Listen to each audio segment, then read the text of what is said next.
আসসালামু আলাইকুম সুপ্রিয় অ্যাডমিশন ক্যান্ডিডেট বন্ধুরা, তোমাদের মাঝে আমি অ্যাডমিশনের সবচেয়ে গুরুত্বপূর্ণ একটি টপিক নদী ম্যাপের মাধ্যমে দেখানোর চেষ্টা করব। সাধারণত নদীর টপিকটা অনেকেই মুখস্থ করে, তো আজকে তোমরা ম্যাপের মাধ্যমে দেখবে। আশা করি টপিকটি খুব সহজেই ভিজুয়ালাইজেশন করতে পারবে। তো চলো শুরু করা যাক। এই জায়গাটির নাম হিমালয়ের গঙ্গোত্রী হিমবাহ। এই হিমালয়ের গঙ্গোত্রী হিমবাহ থেকে বাংলাদেশে একটি নদী প্রবেশ করে। নদীটির নাম হলো পদ্মা নদী।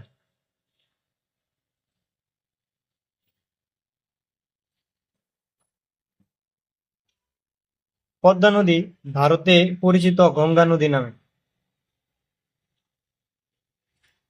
যখন নদীটি বাংলাদেশে প্রবেশ করে, অর্থাৎ বাংলাদেশের চাঁপাইনবাবগঞ্জ দিয়ে এই নদীটি প্রবেশ করে। এই জায়গাটির নাম হলো চাঁপাইনবাবগঞ্জ।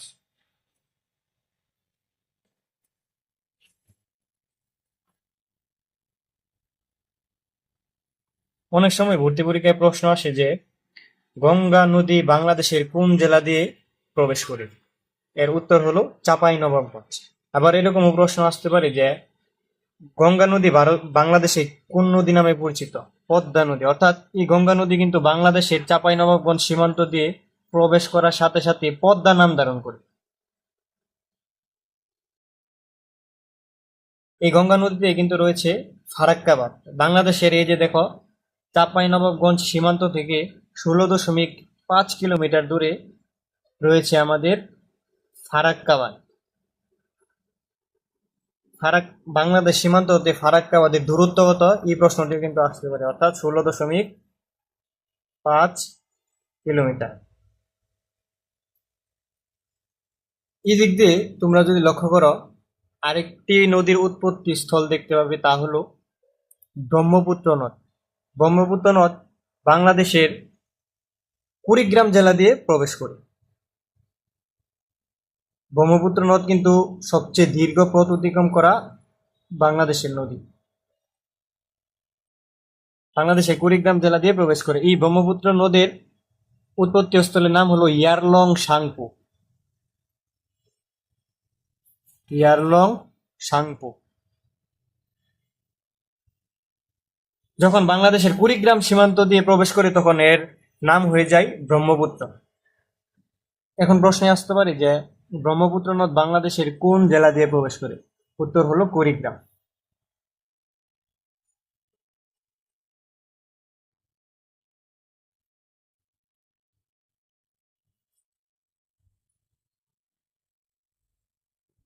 এই জায়গায় এসে ব্রহ্মপুত্র নদী থেমে যায়। পরবর্তীতে আরো দুইটি নদীর উৎপত্তি স্থল হলো, একটি হলো আসামের মণিপুর অঞ্চলের লোসাই পাহাড় থেকে উৎপন্ন একটি নদী। এই নদীটি বাংলাদেশের সিলেট জেলা দিয়ে প্রবেশ করে এই পর্যন্ত আসে। এবং আরেকটি নদী আসামের লোসাই পাহাড় থেকে উৎপন্ন, এই নদীটিও সিলেট দিয়ে প্রবেশ করে এবং এই পর্যন্ত আসে। এই নদীটির নাম বরাক নদী। অর্থাৎ ভারতে এই নদীটির নাম বরাক নদী। এই বরাক নদী বাংলাদেশের সিলেট সীমান্ত দিয়ে প্রবেশ করে এবং বাংলাদেশে এর নাম সুরমা নদী। সুরমা নদী। এবং এই জায়গা দিয়ে আরেকটি নদী আসছে বাংলাদেশ সীমান্ত। এই নদীটির নাম হলো, ভারতীয় নাম তুইবাই নদী। এবং বাংলাদেশে যখন সিলেট সীমান্ত দিয়ে প্রবেশ করে তখন এই নদীটির নাম হয় কুশিয়ারা। পরীক্ষার মধ্যে প্রশ্ন আসতে পারে যে সুরমা বা কুশিয়ারা নদী ভারতে কি নামে পরিচিত। সুরমা নদী বরাক নদী নামে পরিচিত এবং কুশিয়ারা নদী তুইবাই নদী নামে পরিচিত। এই সুরমা এবং কুশিয়ারা নদী সিলেটের হবিগঞ্জের আজমেরিগঞ্জে এসে মিলিত হয়। এটি খুবই গুরুত্বপূর্ণ একটি পয়েন্ট যে সুরমা এবং কুশিয়ারা নদী কোথায় মিলিত হয়। হবিগঞ্জের আজমেরিগঞ্জ।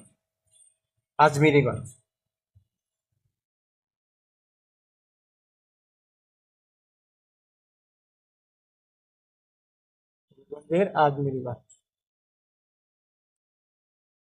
এই যে দেখো, ব্রহ্মপুত্র নদের এই শাখায় 1787 সালে একটি প্রলয়ঙ্কারী ভূমিকম্প হয়। ফলে নদীটি দুটি শাখায় বিভক্ত হয়। একটি শাখা সেই দিকে, অর্থাৎ পদ্মা নদীর সাথে মিলিত হয়ে রাজবাড়ির গোয়ালন্দে এসে। এই জায়গাটির নাম কি? রাজবাড়ির গোয়ালন্দ। গোয়ালন্দ, রাজবাড়ী।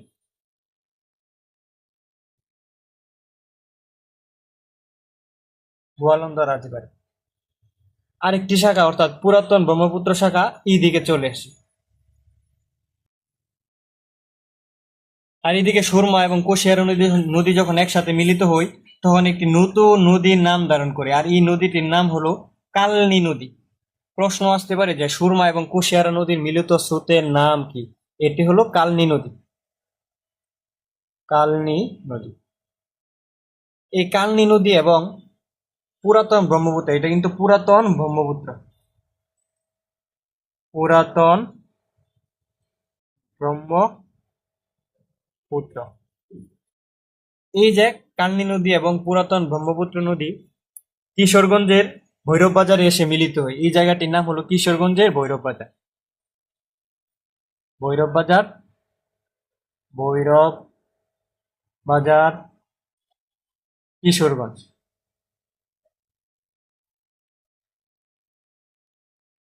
এখন পরীক্ষায় প্রশ্ন আসতে পারে যে কালনী নদী এবং পুরাতন ব্রহ্মপুত্র নদী কোথায় এসে মিলিত হয়? জায়গাটির নাম হলো কিশোরগঞ্জের ভৈরব বাজারে এসে মিলিত হয়। অর্থাৎ কিশোরগঞ্জের ভৈরব বাজারে যখন এই নদীটি এসে মিলিত হয়, এই নদী নতুন একটি নদীর নাম ধারণ করে। এই নদীটির নাম হলো মেঘনা। মেঘনা। মেঘনা নদী এদিকে আসে এবং এই যে দেখো গঙ্গা নদী, যেটি বাংলাদেশের চাঁপাইনবাবগঞ্জ সীমান্ত দিয়ে প্রবেশ করে রাজবাড়ীর গোয়ালন্দে এসে নতুন একটি নদীর সাথে মিলিত হয়। এই যে পুরাতন ব্রহ্মপুত্র, যে পুরাতন ব্রহ্মপুত্র এবং আরেকটি নদী যেটি গোয়ালন্দে এসে মিলিত হয়, এই নদীটির নাম কিন্তু যমুনা নদী। যমুনা নদী। অর্থাৎ প্রশ্ন আসতে পারে যে যমুনা নদী কিভাবে উৎপন্ন হয়। যমুনা নদী মূলত 1787 সালে একটি প্রলয়ঙ্কারী ভূমিকম্পের জন্য ব্রহ্মপুত্র নদী দুটি শাখায় বিভক্ত হয়। তো এর একটি শাখা হলো যমুনা নদী। এই যমুনা নদী এবং পদ্মা নদীর মিলিত স্থান রাজবাড়ীর গোয়ালন্দি। এই যমুনা নদী এবং পদ্মা নদীর মিলিত স্রোতের নাম কিন্তু পদ্মা নদী। বাংলাদেশের সবচেয়ে দীর্ঘ নদীর নাম পদ্মা নদী। পদ্মা নদী হলো বাংলাদেশের সবচেয়ে দীর্ঘ নদী, যার দৈর্ঘ্য 341 কিলোমিটার, এবং বাংলাদেশের সবচেয়ে দ্বিতীয় দৈর্ঘ্য নদী হলো ইছামতি, যেটি 334 কিলোমিটার। এই পদ্মা নদী এবং মেঘনা নদী চাঁদপুরের মোহনায় এসে একসাথে মিলিত হয়। এখন পরীক্ষায় প্রশ্ন আসতে পারে যে পদ্মা নদী এবং মেঘনা নদী কোথায় এসে মিলিত হয়? ঢাকার চাঁদপুরে। এই জায়গাটির নাম কিন্তু চাঁদপুর। চাঁদপুর। মিলিত হয়ে নোয়াখালীর হাতিয়ার পাশ দিয়ে বঙ্গোপসাগরে এসে পতিত হয়। এই নদীগুলো হলো বাংলাদেশের সবচেয়ে প্রধান নদী নামে পরিচিত। তো এইদিকে আরেকটি নদী উৎপন্ন হয়। এই নদীটির নাম হলো কর্ণফুলী নদী।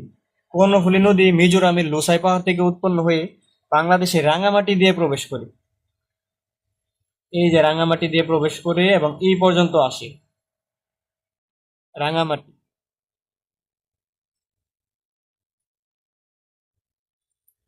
বাংলাদেশের অভ্যন্তরে উৎপন্ন একটি নদী খাগড়াছড়ির বাদনাটুলি পাহাড় থেকে উৎপন্ন। খাগড়াছড়ি, অর্থাৎ এটি কিন্তু খাগড়াছড়ির বাদনাটুলি পাহাড় থেকে উৎপন্ন।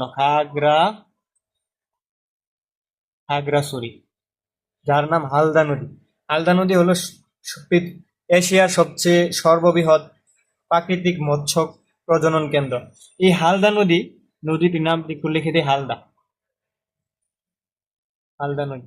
এই হালদা নদী কর্ণফুলী নদীর সাথে মিলিত হয় চট্টগ্রামের কালুরঘাটে, অর্থাৎ এই দিকে চট্টগ্রামের কালুরঘাটে এসে মিলিত হয়। এখন প্রশ্ন আসতে পারে যে হালদা নদী এবং খাগড়াছড়ি নদীর মিলিত স্থানের নাম কি? চট্টগ্রামের কালুরঘাট। এই জায়গাটির নাম কি? চট্টগ্রামের কালুরঘাট। চট্টগ্রামের কালুরঘাট। কালুরঘাট। আবার এইদিকে একটি জায়গা যেটি মিয়ানমারে আরাকান পর্বত, অর্থাৎ আরাকান অঞ্চলের একটি জায়গা আরাকান পর্বত। এই আরাকান পর্বত থেকে একটি নদী বাংলাদেশে প্রবেশ করে, যেটির নাম হলো সাঙ্গু নদী। এই সাঙ্গু নদী কিন্তু বাংলাদেশের বান্দরবন জেলা দিয়ে প্রবেশ করে এবং বঙ্গোপসাগরে এসে পতিত হয়। এই নদীটির নাম কি? সাঙ্গু নদী। সাঙ্গু। এবং বাংলাদেশে কোন জেলা দিয়ে প্রবেশ করে? বান্দরবান। বান্দরবান বান্দরবান জেলা দিয়ে প্রবেশ করে। আরাকানের আরেকটি পর্বত এই জায়গার মধ্যে, এখান থেকে একটি নদী উৎপন্ন হয়, যে নদীটি নাফ নদী নামে পরিচিত। নাফ নদী। এবং এই নাফ নদী বাংলাদেশের কক্সবাজার সীমান্ত দিয়ে প্রবেশ করে বঙ্গোপসাগরে এসে পতিত হয়। কক্সবাজার।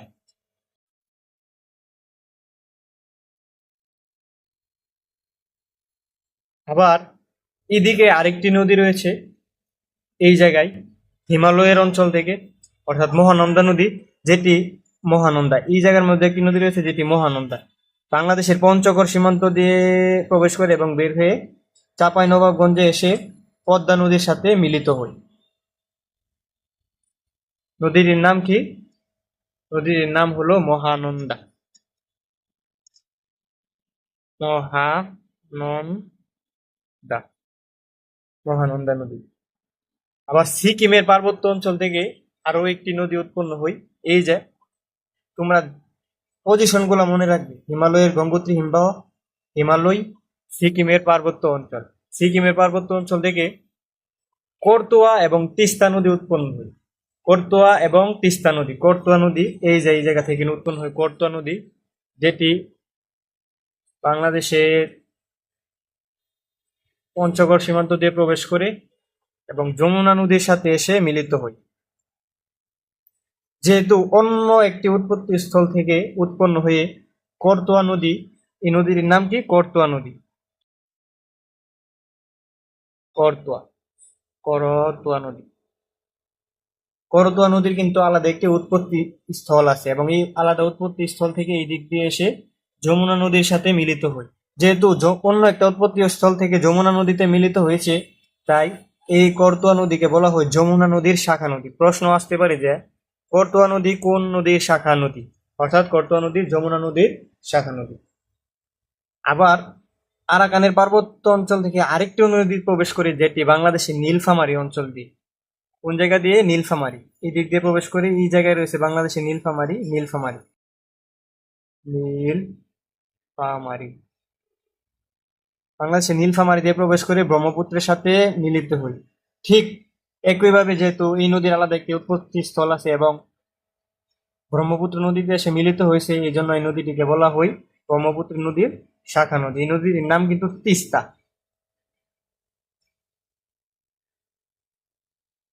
তিস্তা নদী। এইদিকে একটি নদী রয়েছে যেটি হারিয়াবাঙ্গা নদী নামে পরিচিত। বাংলাদেশ এবং ভারতের সীমান্তবর্তী একটি নদী। এই নদীটির নাম হলো হারিয়াবাঙ্গা। হারিয়াবাঙ্গা।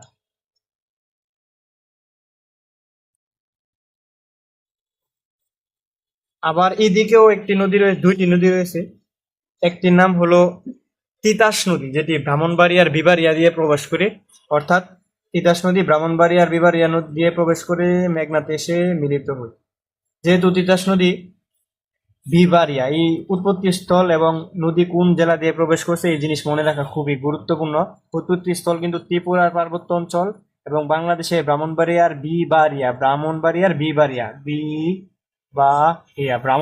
বিবারিয়া দিয়ে প্রবেশ করে মেঘনা নদীতে এসে মিলিত হয়।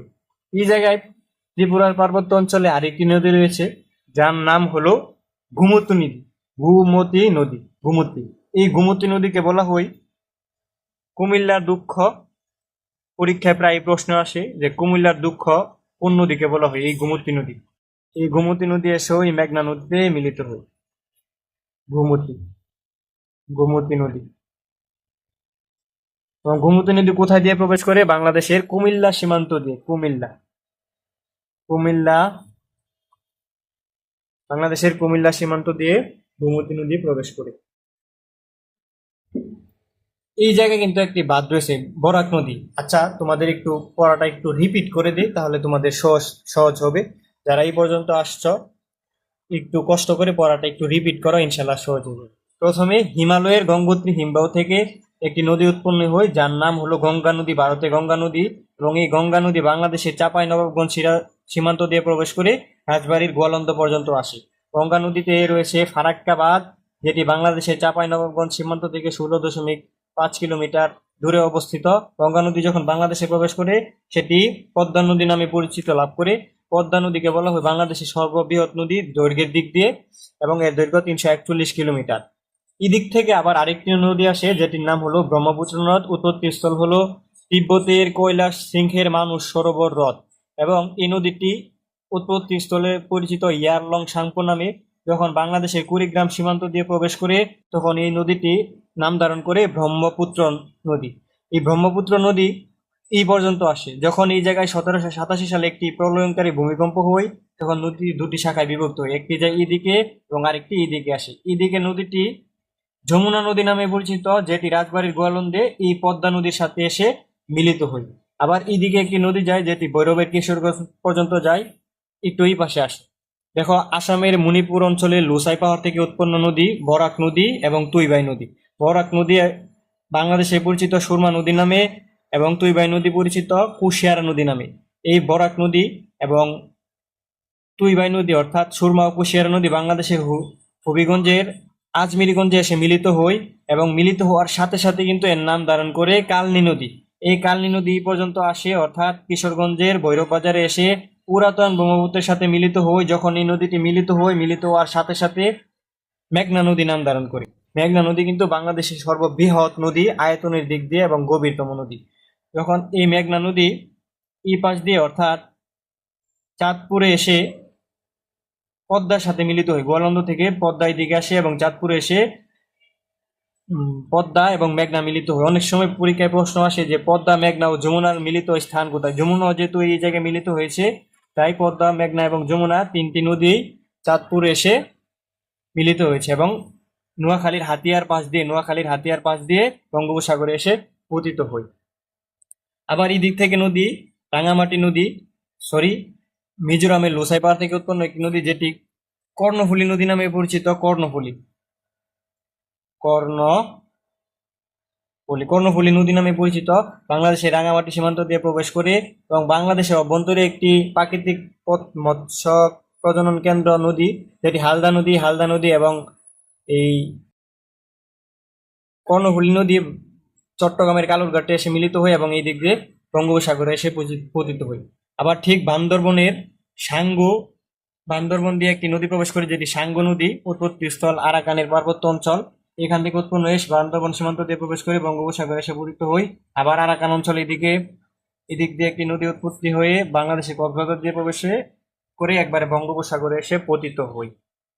তো যাই হোক, নদী মনে রাখার ক্ষেত্রে সবচেয়ে গুরুত্বপূর্ণ যে বিষয়টি তা হলো নদীর পজিশন গুলো মনে রাখা, অর্থাৎ কোন জায়গা থেকে উৎপন্ন হয়েছে। হিমালয়ের গঙ্গোত্রী হিমালয়, সিকিমের পার্বত্য অঞ্চল, তিব্বতের কৈলাস শৃঙ্গের মানুষ সরোবর হ্রদ, আরাকানের মণিপুর অঞ্চলের লুসাই পাহাড়, তারপরে ত্রিপুরার পার্বত্য অঞ্চল, মিজোরামের লুসাই পাহাড়, আরাকান পর্বত। এগুলো পজিশনগুলো মনে রাখা খুবই গুরুত্বপূর্ণ, কেননা পরীক্ষায় প্রায় প্রশ্ন আসে যে বাংলাদেশের নদীর উৎপত্তি স্থল কোথায়।